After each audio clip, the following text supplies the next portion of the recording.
वास्तुशास्त्रानुसार घरापुढे कोणती झाडे लावावी आणि कोणती झाडे लावू नये।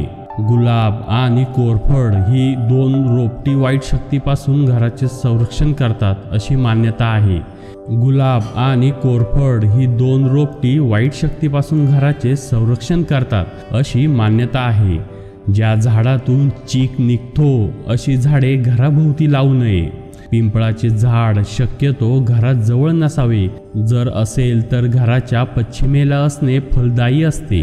पिंपळ घराच्या पश्चिम दिशेला असेल तर सर्व प्रकारच्या वाईट वृत्तीपासून घराचे संरक्षण करतो। ज्यांना मूळ बाळ होत नाही त्यांनी पिंपळाच्या झाडाला प्रदक्षिणा घालाव्यात। वास्तुशास्त्रामध्ये शमीचे रोपटे अत्यंत शुभ मानले जाते। शमीच्या रोपट्याची पूजा केल्याने आयुष्य, आरोग्य व ऐश्वर्य वाढते। मनातील इच्छा लवकर पूर्ण होतात। घराच्या आग्नेय दिशेस लाल फुले येणारी झाडे लावू नयेत, त्याने अनेक त्रास वाढतात। त्याचप्रमाणे घराभोवती काटेरी कुंपण असू नये। घराची बाग उत्तरेस किंवा पूर्वेस असावी।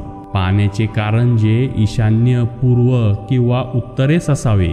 घराच्या भिंतीवर वेली जाऊ देऊ नयेत। ज्या घराभोवती केळी, बोर, बाभूळ ही झाडे असतात त्या घराची प्रगती खुंटते। घराभोवती कडुलिंब लावल्यास घरातील व्यक्तीचे आरोग्य चांगले राहते आणि वायू प्रदूषणापासून बचाव होतो। त्याचप्रमाणे घराभोवती रक्तचंदन आणि गुंजेचे झाड लावणे खूप शुभ समजले जाते। त्यानंतर नागकेशर तसेच पांढरा चाफा आणि बेल ही झाडे घरापुढे अवश्य लावावी।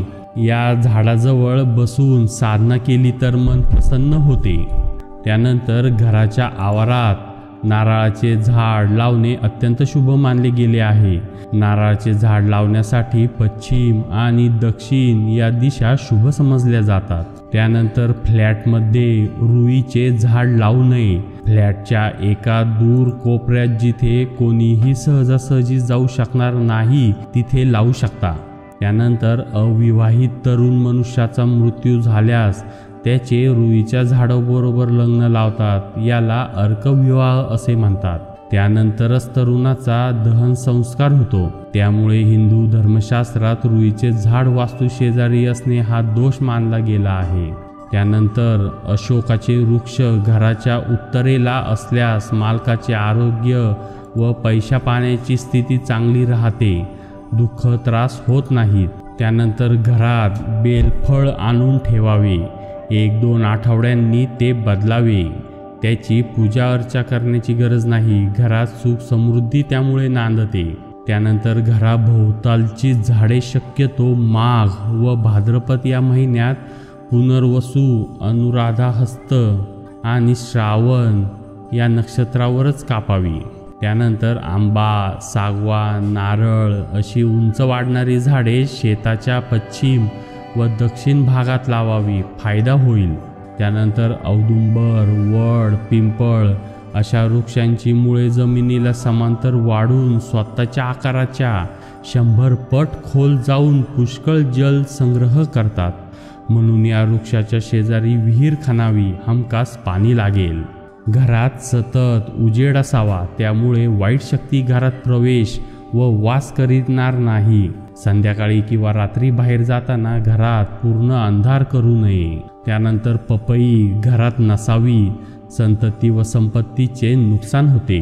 त्यानंतर अंगणामध्ये तुळशी नक्की असावी, परंतु ती थेट दरवाजा समोर नसावी, त्याने द्वारवेध निर्माण होतो। त्यानंतर घराशेजारी काटेरी झाडे लावू नयेत। गृह कलश, अशांती, शत्रुभय निर्माण होतो, परंतु गुलाब आणि कोरफड चालते। कोरफड घराच्या उत्तर दिशेस असावी। गुलाब आणि कोरफड ही दोन रोपटे वाईट शक्तीपासून घराचे संरक्षण करतात अशी मान्यता आहे।